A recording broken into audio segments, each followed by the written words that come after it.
E aí, boa, boa. E aí, galera, como eu disse, a cara do leão tá saindo, devagarinho tá saindo.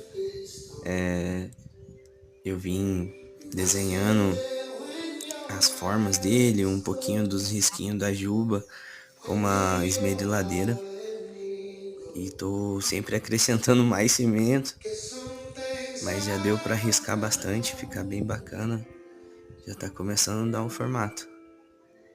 Logo mais, tem mais.